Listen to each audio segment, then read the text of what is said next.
porte-parole du gouvernement dégg ngeen ko muy mettre la pression sur la Cour des comptes dañuy wax sénégalais yi dañoo xam ne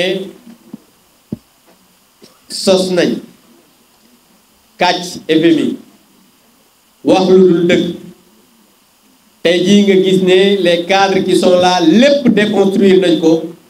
ñi ngi continuer di mettre la pression sur la Cour des comptes loolu on prend les Sénégalais en témoin beneen bi mooy il faut que ñu wax nag ci li nga xam ne moo am mooy le président Diomaye gis nañ ko mu def ne président Macky parce que président Macky bi mu dem ku ne gis na tenue bi mu soloon mais moom comme ñoom dañuy copier rek gis ngeen tey tenue militaire bi mu sol da jàpp ko sax moom li mu fàtte rek mooy président Macky bi muy dem am na jigéen bu mu àndaloon bu sol trait bu tur moom jigéen rek la fàtte donc di wax ne loolu li muy wane mooy te président bi mu demee demul fi affaire yi am de loolu aussi programme bi gis ngeen ko dafa ne dafay dem tey taxawaalu bu subaa mu jël hélicoptère bi def ci suñu kérosène nee na daal di survoler ngeen defe ne ñii ay nit lañ yow nga sol trait jël hélicoptère armée bi ñépp jàpp ne soo demee da ngay xuus nga ne damay dem pour jël hélicoptère demee 11h 13h pour survoler li nga xamante ni moom mooy les zones je pense que il faut qu'il soit sérieux et on interpelle le président que il doit aller voir les populations saafonteeg ñoom parce que ñooñu ay sénégalais lañ dañ leen a war a massaw suñu tête de liste Tamba mi ngi nii dafa daw ñëw pour fekkee li nga xamante ni mooy conférence de presse loolu la ñuy exiger du président de la République mais pas que mu dem yor suñu hélicoptère naan dafay loolu xanaa mooy ñaawal ñi nga xam ne te dañoo nekk ci biir ndox il faut que les gens arrêtent et loolu on le dit avec la plus grande détermination beneen bi mooy ñun on va lancer après concertation avec tout le monde nos alliés on va lancer benn campagne de collecte de fonds à partir de demain à l'endroit d'abord des membres de Takku Wallu Sénégal mais de toutes les coalitions et de toutes les populations à partir de demain pour venir en aide aux populations du Nord parce que jàpp naa ne jamono bii ñu nekk dañu nekk ci jamono compassion dañu nekk ci jamono massa dañu nekk ci jamono nekk ci ay wetu suñu compatriotes ñoo xam ne dañu nekk ci ay jafe-jafe amuñu ndox lekkuñu naanuñu amuñu fu ñuy fanaan amuñu courant ba pare ils dorment à la belle étoile ñooñu ils méritent une compassion des Sénégalais et des Sénégalais comme état bi mënuñu faalewuñu leen président bi nee na dafay dem pour tiim leen premier ministre am nee na moom dafay def collecte boo xamante ni dafa ne ñi nga xam ne nommé naa leen sàcc leen ñëw def ci parti bi pour campagne électorale te ñu bàyyi les populations du Nord c'est indécent au moment où ces gens sont dans des difficultés ñu ne dañuy dem def mbumbaay Dakar Arena ngeen defe ne loolu dëgg la je pense que loolu sénégalais yépp dañ ko war a dénoncer sénégalais yépp dañ ko war a ñaawlu te xam ne ñii lenn rek moo leen tax a jóg mooy installer une dictature dans ce pays seeni poste ñu feesal ko li nga xamante ne mooy arrogance bi nga xam ne amoon nañ ko dans l'opposition copier coller la parce que yéen ñu ko déglu ay borom xel ngeen te waa ji ko présenté ba mu nekkee Fatick yàlla def na kii moo ko jëloon mu koy waxal moo tax xam nga àdduna moom sooy def rek defal jàmm ndax xale yi ko defoon yépp xalañ lool ñu ngi fii ba tey moom Victor ñaari différence rek moo am diggante boobu ak léegi jour boobu amuloon sikkim te bii dafa am sikkim donc loolu rek mooy différence et beneen bi mooy kii ñëw léegi dina ci ñëwaat ba pare alal yu bari nag lañ ko fay parce que ñi ngi dégg sax ñu ne fay nañ ko 2000 parce que cabinet privé la comment ay fonctionnaires yoo xamante ni parce que fonctionnaires yi présenté SND 2050 c'est les mêmes fonctionnaires ñoom ñoo présenté woon plan Sénégal émergent, c'est les mêmes fonctionnaires qui ont donné les chiffres, c'est les mêmes fonctionnaires du ministère des Finances qui sont encore là. Est-ce que ñooñu dinañu weddi seen bopp? Et je voudrais vous dire ici que man député là, parce que dama nekk 3 législatures def naa ko à l'Assemblée nationale. li nga xam ne moom mooy ay finances publiques li ñu ko mën a quantifier wala ñu wax ne lii baax na wala baaxul mooy LFI ak loi de règlement. dañoo woote ay LFI loi de finances initiale def ay loi de finances rectificative suñu paree dañu koy yóbbu Cour des comptes certifié su ànd ak compte yi indi ko assemblée loolu la ñuy wax loi de règlement. te fii may wax ak yéen loi de règlement 2019 2020 21 ba 22 woote nañ ko ba pare avec des comptes certifiés par la Cour des comptes. fii may wax ak yéen la loi de règlement 2023 si vous vous rappelez bien lors de la session extraordinaire bi Diomaye woote woon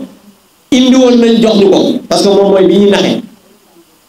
après ñu retirer la loi de règlement. Donc loi de règlement avec des comptes certifiés par la Cour des comptes et sur la table de l'Assemblée nationale. beneen bi nga xamante ni mooy yi ñuy wax ni vous avez dégg ngeen FMI te loolu Pape Malick dina ci ñëwaat bu baax a baax ak ay détails. FMI ne leen Ousmane Sonko moo taxaw yéen ñépp ngeen koy dégg àdduna bi mu ne déficit bi dañ ne 10% la yéen a ko dégg. FMI ne ko li ngay wax dara du non seulement déficit bi 7% la et que 7 points mais bu fekkee ne yéen nii ngeen jël wàññiwu leen ko ça va aller au-delà de 7%. loolu tubaab la français la mais il faut ñu càmbar ko ci waaw nit ñi xam ko. FMI dafa ne daan ne dafay xaar li nga xam ne mooy Cour des comptes certifié li nga xam ne moom la ñu waxoon mais moom nga gis ci réseaux sociaux yi ñu naan le FMI confirme le premier ministre c'est pas vrai boobu ñu dëgg de dañuy sos rek parce que loolu moom mooy seen marque de fabrique. li nga xam ne nag mooy plan bi ak PSE Birame ñëw na sànq ci similitude yi ba jox leen ay page parce que daf ci am yoo xamante ni wax na ko sànq mooy proactivité bi copier coller rek mais nag bu ñu réussir nag parce que xam nga dafa am ay ci biir ñoo xam ne dañoo xarañ mais dañ leen a fay rek ñu liggéey wax na par exemple page 60 bu PSE daal di lire liñ ci bind document baa ngi yéen yëpp dañ leen ko jox parce que li ñuy wax ñun duñu wax sànni dañuy wax ak des preuves à l'appui. boo demee page 79 bu SND 2050 ñu def ci la même chose xam nga lan lañu change mooy dañu jël agriculture industrie mine et tourisme les mêmes programmes lañ ci def mais seule différence moom mooy dañu jël développement remplacer ko ak acteur économique loolu lan mooy différence dañoo jël ñaari phase jël développement rek daanaka parce que xam nga loolu bu ko dugalee ci internet ci intelligence artificielle c'est comme si du benn pour wane copier coller bi parce que li ñu leen di wax nii nag ay documents yu wóor la SND bi ngi ci internet bi plan sénégalais émergent bi ngi ci Sénégal bi ngi ci internet bi donc lépp da ngeen di gis copier coller bi nga xamante ni def nañ te su fekkoon sax dañuy def copier coller boo xamante ni dafay am des ambitions boo xam ne Sénégal dafay dem ci kanam ñu ne donc parce que l'État c'est une continuité te ku ne xam na ne ñun yéen a gis ñu def PNAD mooy plan national de développement et des territoires mu doonoon loo xamante ni dafa am benn loi d'orientation boo xamante ni d'aménagement des territoires ñun ñu voté ko à l'Assemblée nationale et ki nga xam ne moo nekkoon ANAT muy le directeur général voilà mi ngi nii jigo baobab bii ngeen di gis sax moom këyit yi mën na leen ko war moom moo njëkk a def baobab donc ñoom li ñuy liggéeyee lépp mooy li nga xamante ne nii voilà tout à fait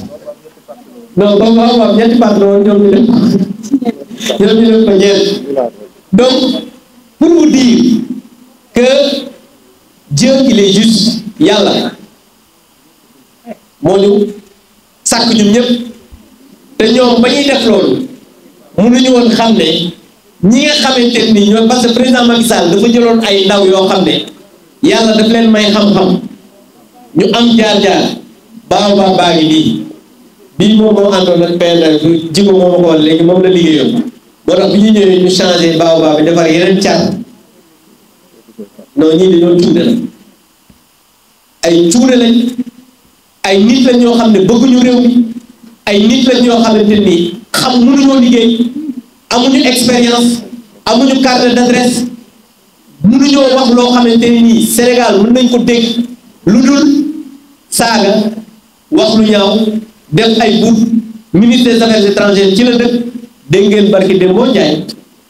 ministre de la femme nga xam ne jigéen dañu ko jox cër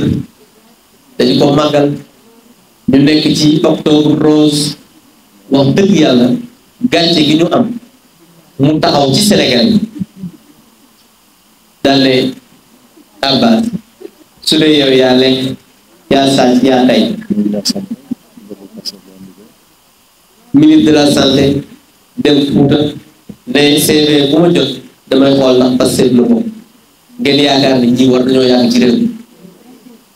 ngeen yaakaar ne ñii war nañu fexe jox leen les leviers législatifs pour ñu continuer diriger réew je pense que Sénégalais yi xam nañ lan lañu war a def parce que ñoom ñoo wax parce que affaire jàmm xam nga li ñu naan réew boo waxee ba jël doo wax ba defar Ousmane Sonko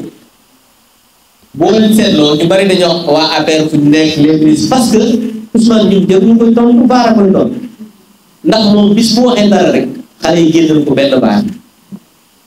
parce que lépp la ko sos ba fi mu toll nii sax il continue avec ses ministres à être arrogant le DG de la CDC war na toog moom nga xam ne yaayam ci administration Macky Sall la bokk te yàlla xam na ni ñun ñëpp d'accord ñu woon ci li yaayam daan def tojul fenn mais comme jigéen la musuñu koo wax loo xamante ni nii lu ñaaw la lu tegg la mais ay nit ñu yor ay responsabilité commencé développer benn arrogance boo xamante ni nii sénégalais yi ci boppam ñi leen faloon sax jëppi nañ leen. Vous avez entendu le directeur général du port ba ñu juddoo ba léegi bato joolaale ñi ngi jooy tonoo fekk ñu waaye ñi ngi doogu gis bato boo xam ne ci port jékki-jékki rek suuf loolu kenn du suuf gis démb bato suuf parce que moom talul liggéey mënul liggéey xamul dara il est arrogant et il passe son temps à tout faire pour diviser ce pays Rwanda li ko yàq moom mooy ay propos yoo xamante ne ni dafa indi ay guerre yu doy waar mais toog naan ay il faut balayer le nettoyer ce pays xam nga ne loolu ku koy wax séparatiste nga bëgg doon te loolu nag duñu ko nangu ci réew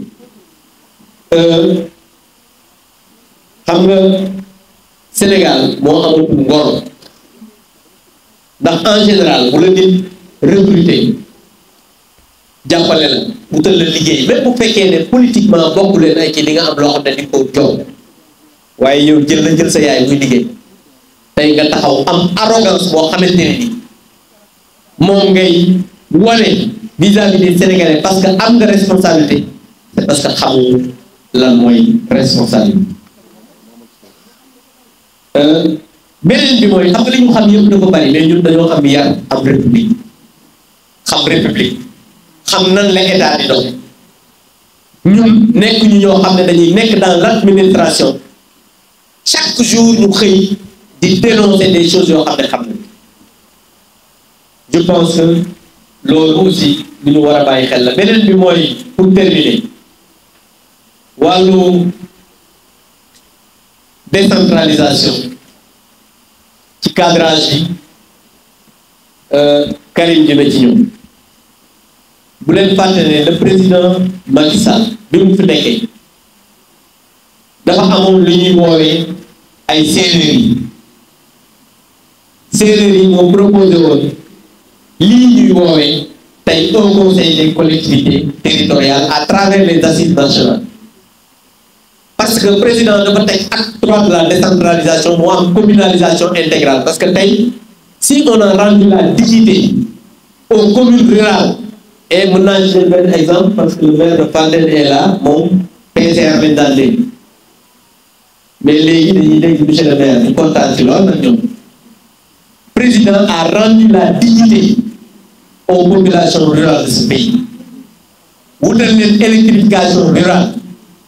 wutal leen ay tali wutal leen ay pistes de production wutal leen ndox wutal leen ay forage mooy ndox mi wutal leen li nga xam ne mooy ay bourse de sécurité familiale wutal leen li nga xam ne mooy ay programme bi ñuy woowee PUMA au niveau des frontières ñi nga xam ne ils se sentaient pas sénégalais ñu sentir seen bopp ne c'est des citoyens sénégalais donc ñooñu tey lépp loo xam ne président Macky Sall defoon na ko ci ñooñu nguur gi xañ na leen loolu luy ndeyam soxor sax mën ngaa soxor ci sa yëf waaye sénégalais yi jël 54% fal leen nga dawal 6 mois sénégalais yëpp di rëccu loolu musiba naanu laay et si on fait pas attention on va vers des inconnus damay terminer rek di wax ne dañuy demander encore une fois ñu libérer nos camarades muy Amath Suzanne Camara qui est détenu arbitraire qui est un otage politique qui a été arrêté seulement parce que nee na Ousmane Sonko waxul dëgg mais Ousmane Sonko ci ñàkk a wax dëgg la dëgg ci la dëgg koo xam ne nag du wax dëgg guddeeg bëccëg mais di ngay wax ne waxul dëgg commissaire Keïta c'est un candidat sur la liste Takku Wallu Sénégal donc nous demandons ñu libérer kii nga xamante ne nii mooy suñu candidat pour que mu mën a battre campagne parce que ñoom ñii tey président Macky Sall en homme d'État en homme réfléchi en républicain en père de la nation a fait voter une loi d'amnistie pour libérer ñii nga xam ne tey ñoo nekk président ak premier ministre parce que suñu leen bàyyi woon ci kaso daal di def dictature comme ni nga xam ne loolu la ko ñu bari di defee je pense que tey bi ñu toll mais ñoom nag ils veulent installer une dictature dans ce pays. Lat Diop il est détenu arbitrairement et Lat Diop lan lañ ko jàppee diw jox naa ko 7 milliards ñu jàpp mais am na ku ñu wax ne jox nañ ko 7 milliards waa léegi nag soit nañu bàyyi Lat wala ki ñu jiiñ 7 milliards yi ñu jàpp donc lii mooy wax ji parce que ba tey waruñu benn document la presse dañu waxante dëgg na loolu tamit ngeen dénoncé ko dañ ne dañ ko jox am na keneen ku ñu jox 7 milliards alors danañ wax dañ ko jox 7 milliards rek mais kii tamit jiiñ nañ te jiiñ ko moo gën a bees ndax yàggul 7 mois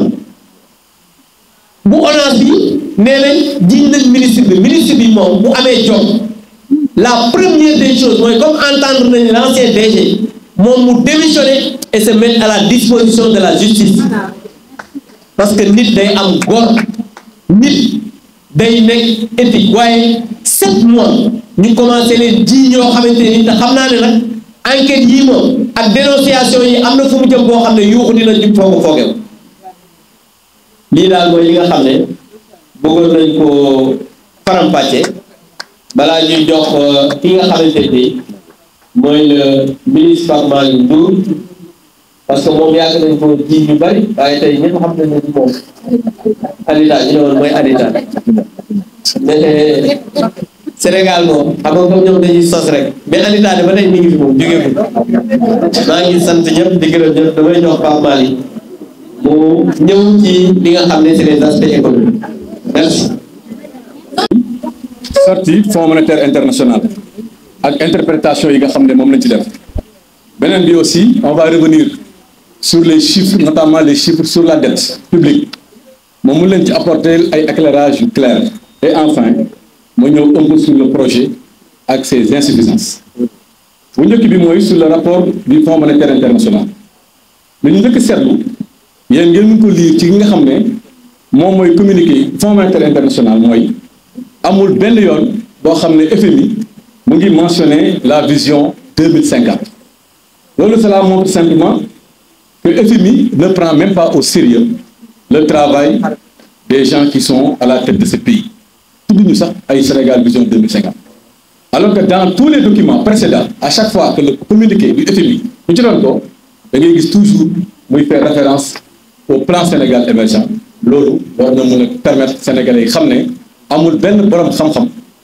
bu am xam-xam bu jox crédit li ñu bind ne moom mooy Sénégal 2035 beneen bi FMI noir sur blanc il écrit que le déficit actuel est à 7,5%. Cela montre que le FMI préfère s'en tenir aux chiffres de l'administration publique. Chiffre 7,5% bi ñu woowoon fii ñoom Bougane ak ñoom seen soo demee dans tous les sites du gouvernement dans toutes les agences qui font de la statistique pour le gouvernement chiffre 7,5% la ñu jël joxe ko loolu nag li ma ko jàngatee mooy ndax bu ñu leen ko laajee dañu ne waaw FMI nee na day xaar rapport bi définitif donc FMI dafa mel ni mu ngi jàngal premier ministre comment on fait une gestion administrative ndax FMI bi nga xam ne moo jógee États-Unis ba fii ne moi je préfère m'en limiter aux chiffres officiels en attendant Cour des comptes mun a certifier li ngeen bind je pense que premier ministre moo waroon njëkk def loolu donc FMI jàngal na ko nu ñuy gérer une administration beneen bi mooy Fonds monétaire international moo ñu informé ci communiqué que ne Sénégal am na ay moyens valus de recette malgré tout le matraquage fiscal malgré tout le banditisme à la limite fiscale bi nga xam ne moom la ñu noté temps yi est-ce que sénégalais yi xam nañu ne Sénégal dafa am ay moyens valus fiscal ñoom seen document soo ko liree da nga gis que ne à fin juin ils étaient à 400 milliards de francs CFA de moyens valus de recette maanaam li ñu leen nattaloon ne moom ngeen war a am ci recouvrement malgré coow rek malgré xëtër bi malgré doole bi malgré li ñuy def chaque jour ngeen dégg ñu naan ñu ngi sonal nit ñi ci ay impôts manqué nañu 400 milliards ci diggante janvier ak mois de juin tey nag FMI mu ngi alerté ci moyens valus yooyu ñu ngi leen di laaj tey fin juin bu ñu amee 400 milliards tey jii nga xam ne ñu ngi ci fin septembre 3 mois après ñaata la ñu am est-ce que 500 milliards la ñu am est-ce que 600 milliards la est-ce que 700 milliards la est-ce que 800 milliards la est-ce que sax du 1000 milliards en tout cas FMI bu ñuy alerté ci moyens valus yi loolu c'est noir sur blanc FMI moo ko bind ñoom bëgguñu si wax mais soo liree da ngay gis FMI mu ne la en tout cas nous sommes très préoccupés par rapport à la tenue des finances publiques parce que simplement il y a une moyen value de recette boo xam ne jéggi na doyo maa ngi leen di yëgal nag ne à fin juin ci seen document yu disponible on était à 300 milliards ñun ñëpp nañu xaarandoo document de programmation budgétaire bi nga xam ne moom la ñuy publier chaque fois ñu ngi koy xaar ngeen lire ko ngeen xool ñaata moyen value la ñu am mais man jot naa ne ku def 400 milliards fin juin fin septembre soo da nga def 700 wala 800 milliards loolu musiba beneen bi FMI wax na dette bi baax na ndax président Macky Sall dette bee ko permettre tey mu def infrastructure bu mel ni Dakar Arena bi nga xam ne moom la ñu nar a dajaloo ñoom pour yàqaat Sénégal foofu la ñu nar a demaat dajalee xaalis pour yàqaat Sénégal loolu rek déjà wane na ne président Macky Sall li fi liggéey ci dette lu am solo beneen bi FMI mu ngi wax tey que le pouvoir en place sans que monsieur le président Abdou Mbow ñëw si war nañu xoolaat les subventions ak les exonérations fiscales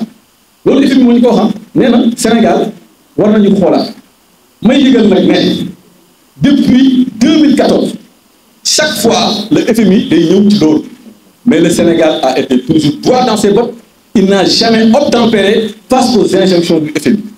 ñun li leen bëgg ñu wax ndax FMI am na ci document boo xam ne nee na moom sax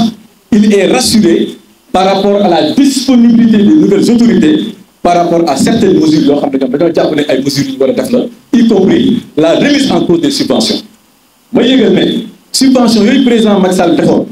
moo ñu permettre ñu am prix de l'essence boo xam ne su ko président defuloon day dem ba 1200 francs gasoil su président def loolu subvention tey prix bi mu ngi ci 1000 francs bouteille gaz su président def loolu subvention tey mu ngi ci 4000 francs ma leen di yëgal toog Sénégalais que courant gaz jamono yi di ñëw su yokkoo xam leen ne ils sont obtempérés face aux injonctions du FMI pour un régime qui se dit souverainiste, pour un régime qui a toujours dit qu'il ne va jamais subir le diktat des gestions du peuple. Donc remise en cause de tout ce que nous sommes contre. ñoom lu ñuy xaar si ñoom mooy ñu def déclaration wax ne ñun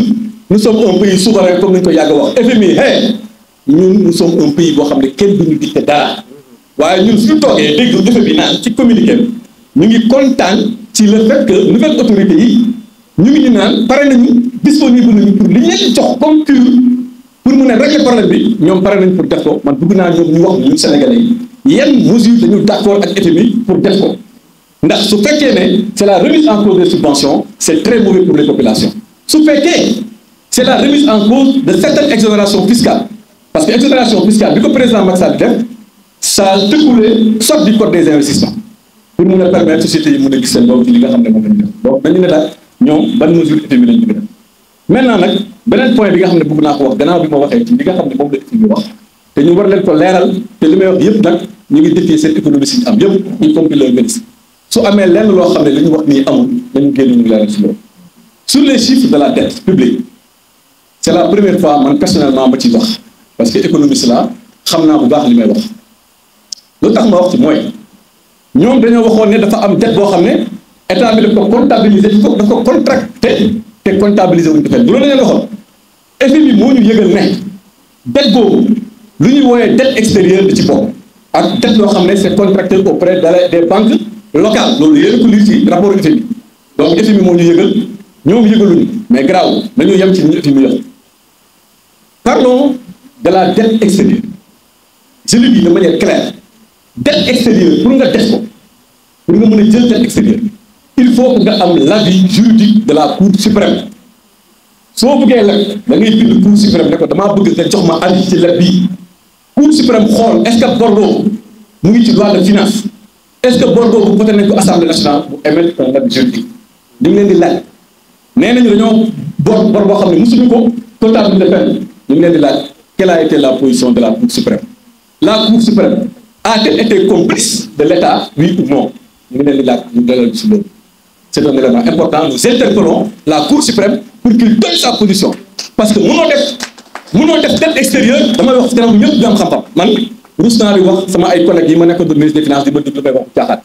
Cour suprême ñu ngi koy interpeller mu leeral ñu a-t-il été complice oui ou non beneen bi nous interpellons la Banque centrale des États de l'Afrique de l'Ouest BCEAO démb dégg naa ministre bi ñu laaj ko ne ko ministre Amidou Lo moo ko wax démb ci rajo bi seen confrère seen consoeur bi nekk Astou Dione moo ko invité ne ko dégg nit ñu ne bor mënul am Sénégal mu jógee extérieur dugg Sénégal te banque centrale bi ko yëg mu tontu bu ñàkk solo ne leen waaw déedéet affaire u moom état bi moo koy jox ñu chiffre yi Amidou Lo fait aujourd'hui de la BCEAO une caisse de comptabilité de fait te loolu c'est faux et je vous explique pourquoi c'est faux moom moo ñu ne BCEAO benn statistique lay fournir li may wax nii c'est économique moom moo ñu ne BCEAO benn statistique lay fournir état bi mooy les statistiques sur la balance de paiement lan mooy balance de paiement sooy def première année sciences économiques on te définit la balance de paiement comme étant le document qui retrace l'ensemble des opérations financières entre le Sénégal et le reste du monde Sénégal su fekkee dafa leb France wala États-Unis dette extérieure bi ñu wax billahi wallahi wa taalahi day jaar BCEAO BCEAO retracé ko ñoom ñoo ñuy fournir la balance de paiement question bi ma koy posé moo Amidou Lo qu'ils nous disent devant les Sénégalais et devant ses collègues et devant ses anciens agents de la BCEAO qu'ils nous regardent en face et qu'ils nous disent clairement est-ce que bor mën na jógee extérieur ñëw Sénégal te du jaar banque centrale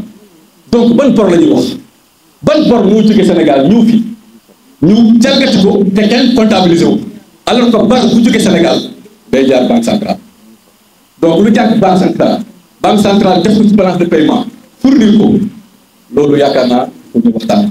beneen bi mooy gis nga statistique dette publique dafa lié ak balance de paiement statistique dette publique dafa lié ak banque centrale ak balance de paiement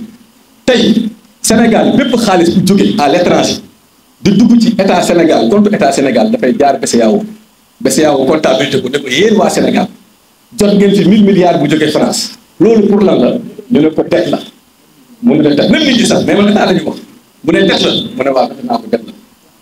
te sax avant sax ñuy dette dañuy woo BCEAO BCEAO dafay bokk ci ñi nga xam ne dañuy xelal Sénégal ci wàllu endettement ndax jour paiement su jotee Sénégal ci ay devises lay fay te devises ya Sénégal moomu ko BCEAO moo ko moom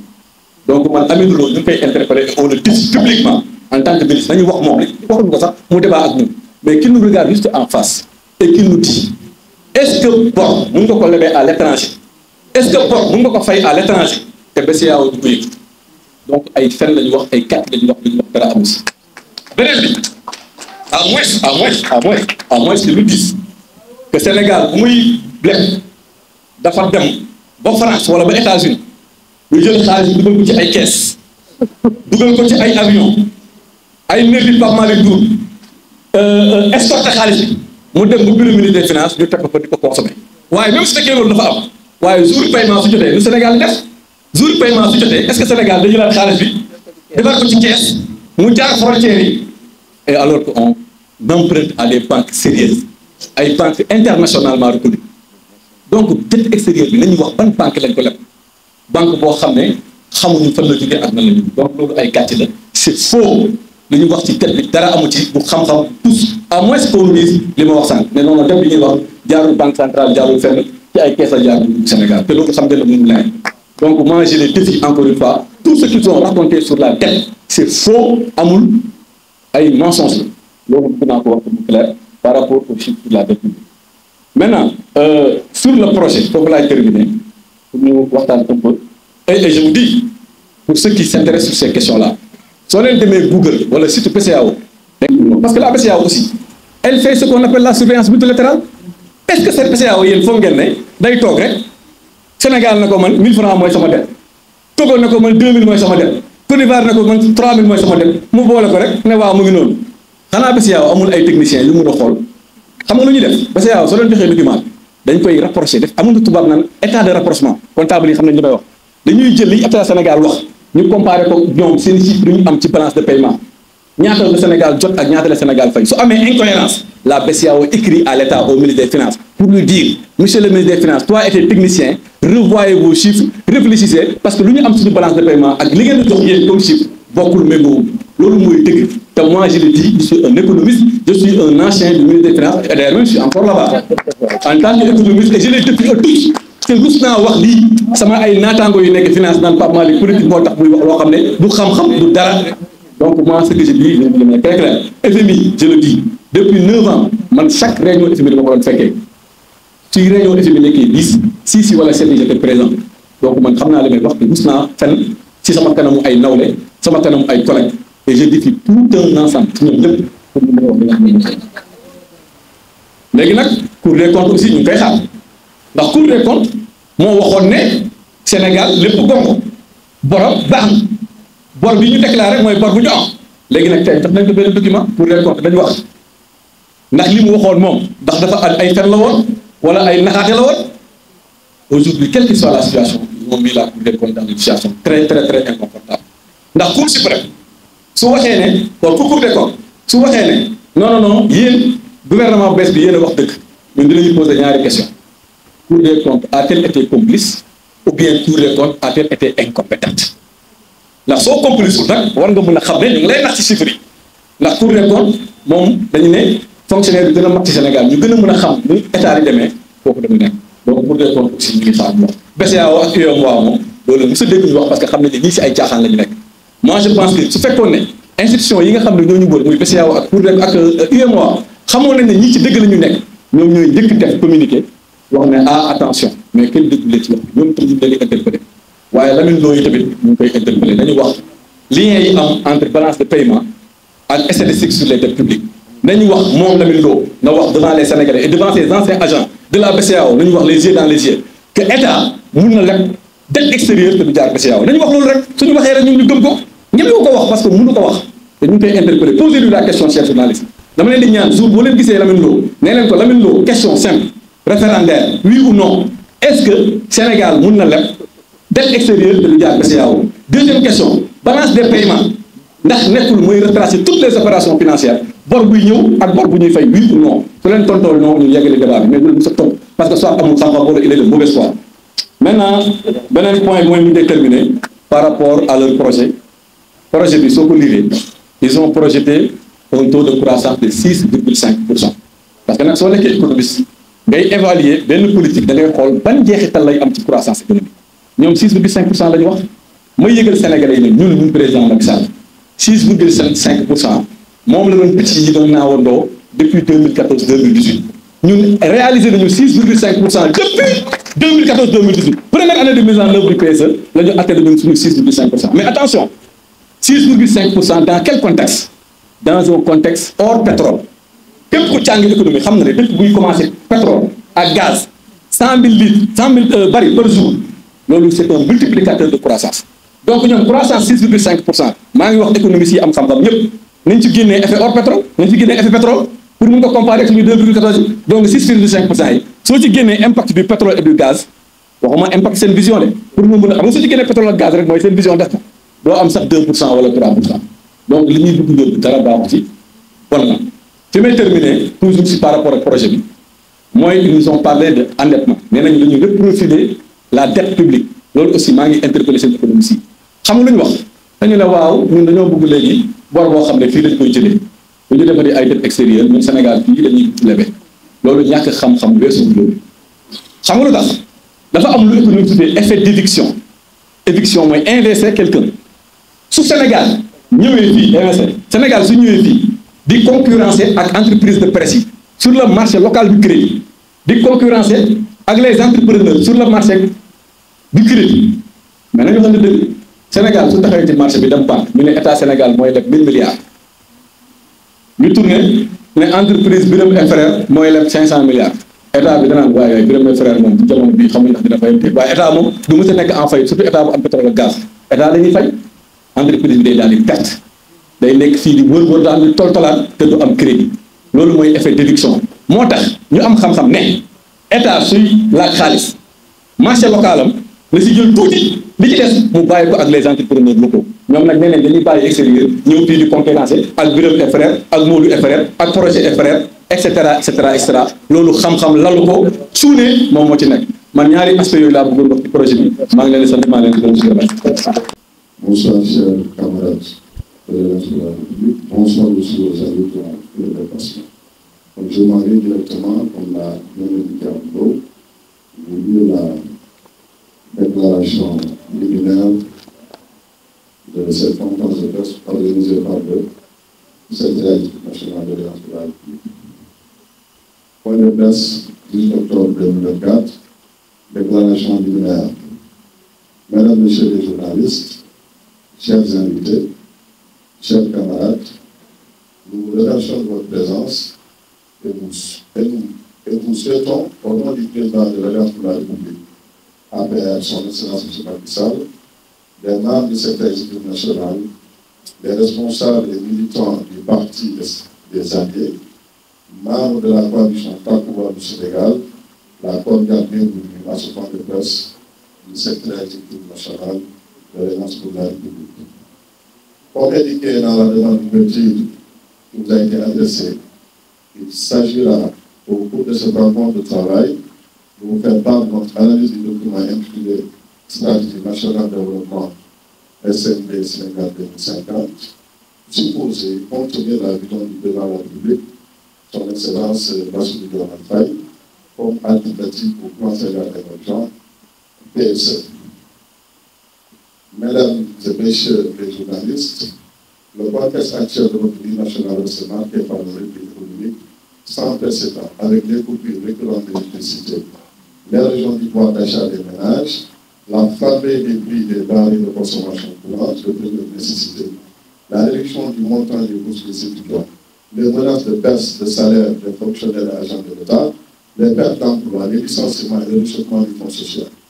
Doit-on en conclure à une faillite qui pourrait, entre autres, expliquer d'une part l'inertie de l'État face aux catastrophes naturelles, les inondations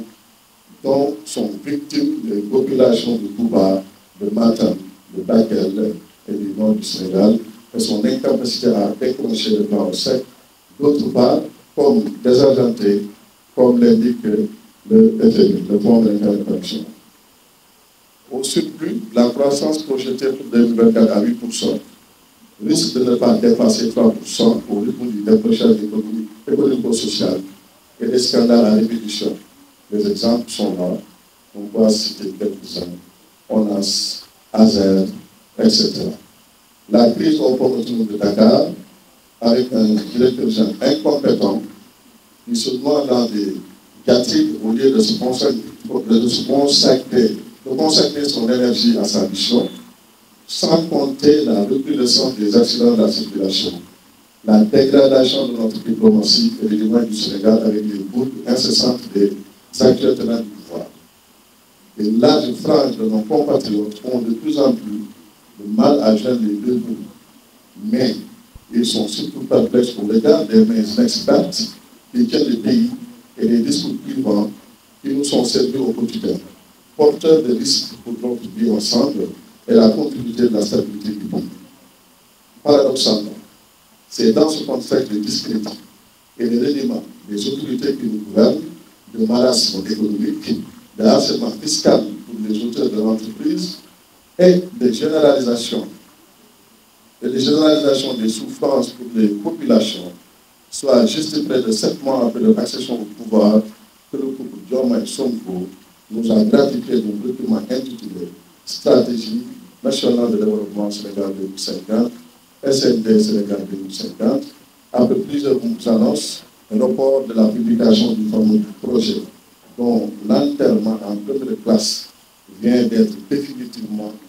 acté. Fortement inspiré du plan Sénégal émergent, la SND Sénégal 2050 confirme par son contenu et avec éclat la pertinence, la solidité et la justesse du plan Sénégal émergent PSE. En effet, la SND Sénégal 2050 n'est qu'une pâle copie du plan Sénégal émergent Horizon 2035 et ses outils de mise en œuvre tels que le PNADT et le PAVAX. Mesdames et messieurs, la simple lecture comparée des deux documents dans leur articulation majeure et édifiante et constitue notre cadre objectif d'analyse. D'abord sur la vision de la SND 2050 est une reprise de celle du PSE. Le Sénégal souverain est la palissade. Le Sénégal juste, c'est l'équité sociale et territoriale dans un état de droit. Le Sénégal prospère, c'est le Sénégal à l'aune de l'émergence en 2035. Ensuite, sur les axes stratégiques. Les axes de la SND 2050 sont les mêmes que ceux du plan Sénégal émergent PSE. Premièrement, transformation structurelle de l'économie fondée sur la productivité et la compétitivité à travers une forte implication du secteur privé. C'est la même chose qu'une économie compétitive. Il n'y a aucune différence en vérité. Le capital humain et l'équité sociale, identiques au plan Sénégal émergent. Troisièmement, gouvernance, il s'agit de la même chose. Cependant, il convient de noter un fort quatrième axe dans la gouvernance territoriale. En effet, l'aménagement du territoire n'est pas constitué un axe stratégique, il est plutôt opérationnel. Vous avez compris que c'est purement et simplement de la cosmétique destinée à masquer la similitude flagrante avec les 3 axes du plan Sénégal émergent. C'est les principes directeurs. Les mêmes principes directeurs du PSE sont largement repris par la SND en utilisant des synonymes. Le PSE est articulé autour de 6 principes directeurs, à savoir la proactivité, la gestion axée sur les résultats, la subsidiarité, la proactivité qui renvoie à la citoyenneté, l'équité, le civisme et la participation. La SND, quant à elle, a 5 principes directeurs, à savoir la libération des énergies, la bonne gouvernance, l'inclusion, la proactivité, le renvoi au civisme et à la citoyenneté, ainsi que l'automatisation des terroirs qui renvoie au civisme et à l'équité territoriale du plan Sénégal émergent. La bonne gouvernance est dans la gare qui est à la fois une gestion proactive alors que la libération des énergies renvoie à la subsidiarité qui favorise l'automatisation des territoires à travers les collectivités territoriales. Sur la proactivité, le copier-coller est vraiment réussi. On peut remarquer un autre exemple de copier-coller entre les pages 60 du plan Sénégal émergent et 79 de la SNP. À la page 60 du PSE, les acteurs de développement devront être préparés à anticiper l'avenir en vue de provoquer les changements souhaitables, mais également à réagir avec efficacité aux éventuels risques et menaces susceptibles de bloquer ou d'annihiler les progrès réalisés. SND page 79. Face à un environnement international en perpétuelle mutation, les acteurs, agents économiques doivent être prêts à anticiper l'avenir, recueillir et exploiter l'information stratégique et éviter une gestion portée uniquement sur le court terme. Ici, acteur de développement est remplacé purement et simplement par acteur économique. Donc, aucune différence. Toujours du copier-coller. Les mêmes moteurs de croissance que le PSE, agriculture, industrie, mines, tourisme, les mêmes programmes et projets que le PSE. Aucune différence toujours. En parcourant le document de la SND 2050, on se rend compte qu'il n'existe aucun projet nouveau. Tous les projets évoqués sont déjà dans le PSE. Par exemple, les zones industrielles, les agropoles, les pôles territoires qui correspondent aux métropoles en application de la LOADT, pour ne citer que ces exemples, etc. La SND 2050, c'est en réalité le PAP 3, 2024-2028, avec moins d'ambition sur au moins les points suivants. Le PAP 3 que le président Macky Sall avait ficelé avant son départ de la tête de l'État était d'un coût global 27 182 milliards contre 18 496 milliards pour la SND. L'exécution du PAP 3 devait aboutir à un taux de croissance moyen sur les 5 ans de 8,5%, au lieu de 6,5% pour la SND. La croissance projetée en 2025 pour le PAP 3 est de 11,14% contre 9,7% pour la SND. Manifestement, les résultats attendus de l'exécution du PSE jusqu'en 2035 sont meilleurs que les résultats de la SND en 2050. Mais, en effet, avec le PSE, le Sénégal devient un pays émergent en 2035, avec une économie compétitive et un PIB par habitant de $4 000 US, alors qu'avec la SND, le Sénégal sera également émergent en 2050, avec un PIB par habitant de $4 000 US. Il est évident qu'avec ce changement de plan, juste pour le confort psychologique ou idéologique, personnel du président de la République et de son Premier ministre, le Sénégal risque de subir un retard de 15 ans.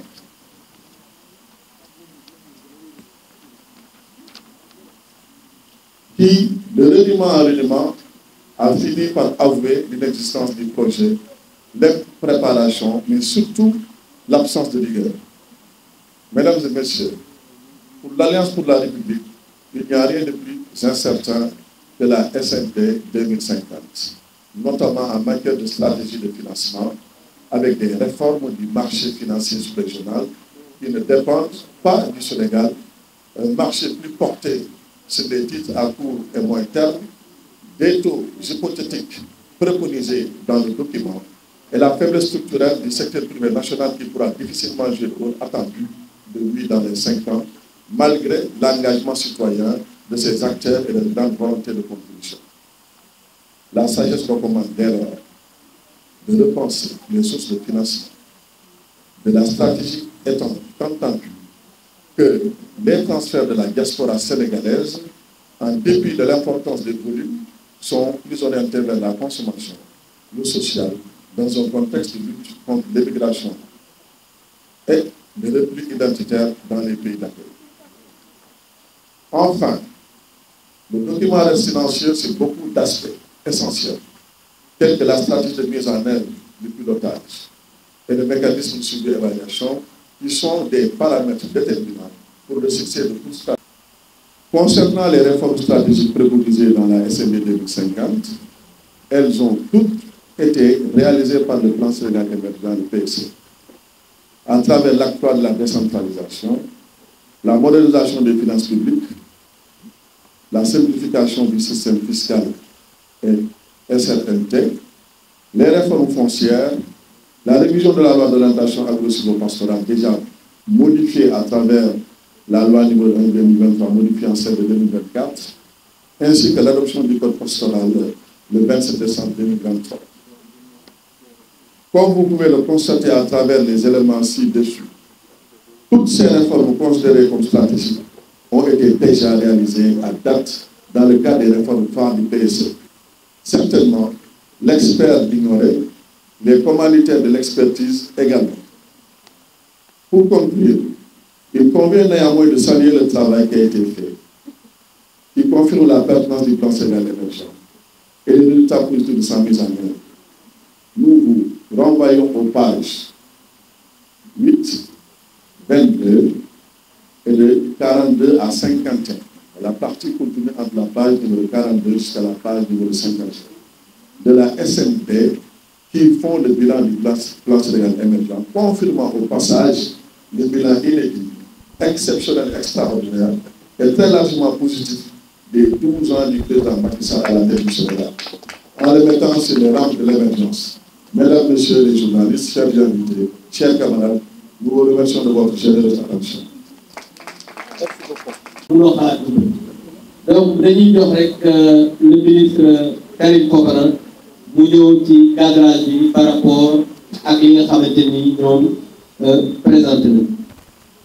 jërëjëf président Abdou Mbow maa ngi nuyu mbokk yi fi teew yëpp suñu collègues yi ak ñi nga xam ne ñooy camarades yi ñu bokkal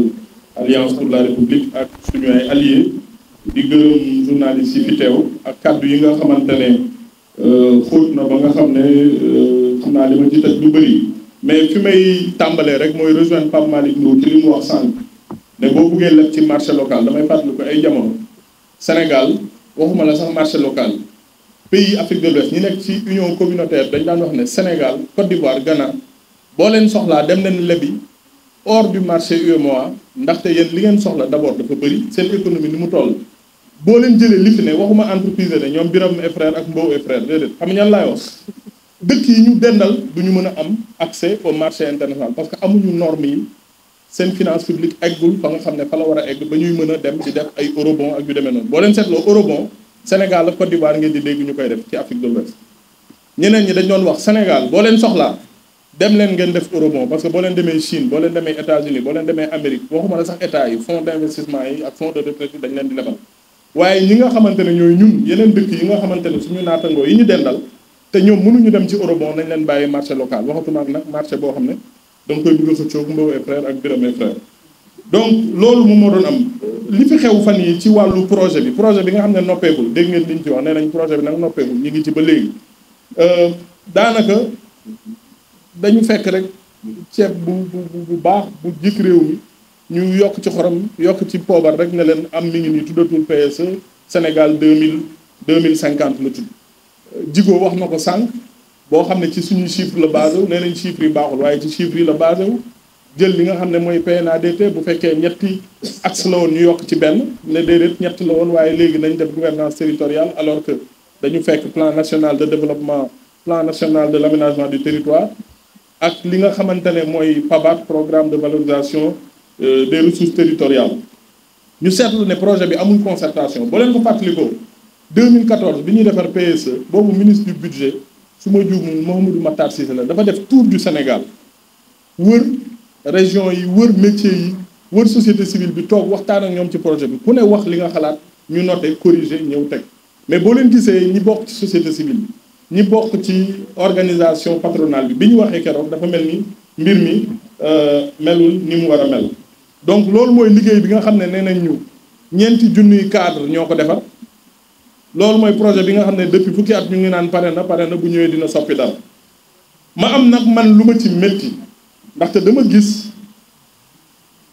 ci experts yi bi ñu taxawee Fatick en 2023 ñu ne plan Sénégal émergent ñaar fukki at la ñoom yokk nañ ci juróomi at rek ne ñoom ñaar fukki at ak juróom la ñu ne bu fekkee tabax la war a doon gros œuvre bi dafa mucc ayib dëgër na baax na taxaw na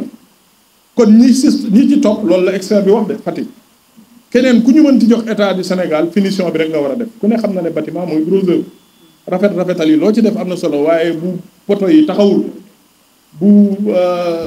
fondement yi taxawul ñu xëy ne non bâtiment bi baaxul léegi sous-sol la ne bi ñuy defar bilan bi jox ma dafa am benn phrase bu am solo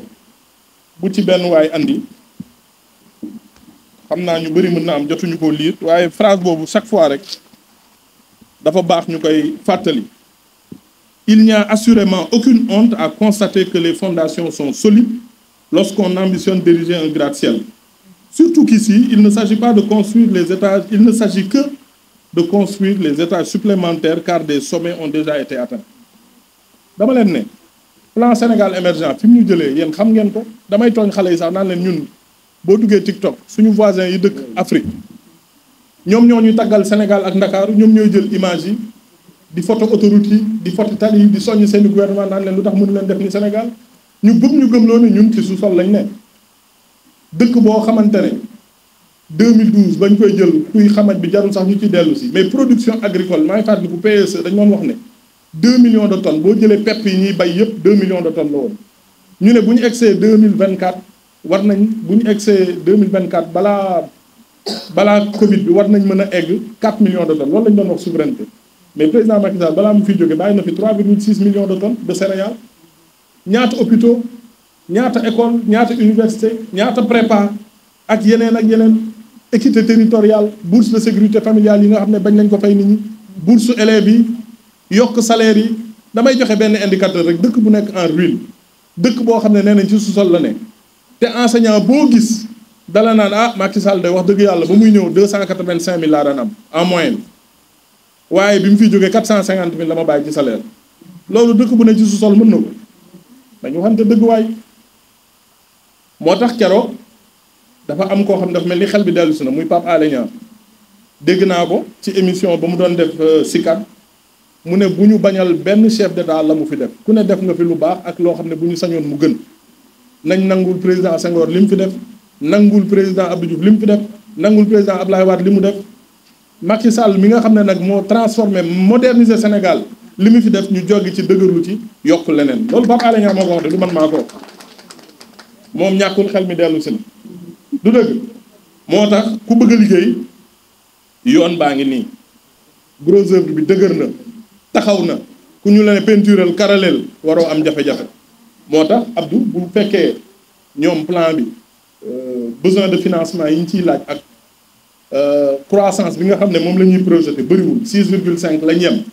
te ba léegi boo seetloo seen prévision yëpp boolewuñ ci pétrole boolewuñ ci gaz ndaxte pétrole ak gaz nag nañ ko waxante 500 milliards 700 milliards par année la de recettes budgétaires yoo xamante ne c'est sans contrepartie du lepp du dara te loolu gis ngeen barki démb li leen wax Woodside nee na moom diggante mois de juin ak léegi su ma juumul jaay na plus de 6 millions de barils de pétrole waaw loolu moom waxtaan bi bokku ci loolu waxtaan bi bokku ci loolu nga xam ne dañ ci liggéey xar ci suñu tubéy ñu daan wax ne branché nañ pipe yi jaay nañ ko mi ngi dem pétrole baa ngi dem léegi ñu ne leen pétrole bi ñu ngi door a jaay 6 millions ci diggante ñetti weer yi ñu weesu donc loolu moom mooy li nga xam ne moo war a sérieux nit ñi jublu liggéey te bàyyi caaxaan bi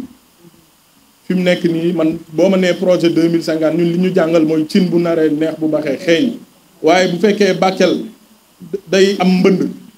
ñeenti fan ñu naan code d'alerte gouvernement mënta jóg mënta seq jéego boo ma nee 2050 sama xel dina tey wasalaam.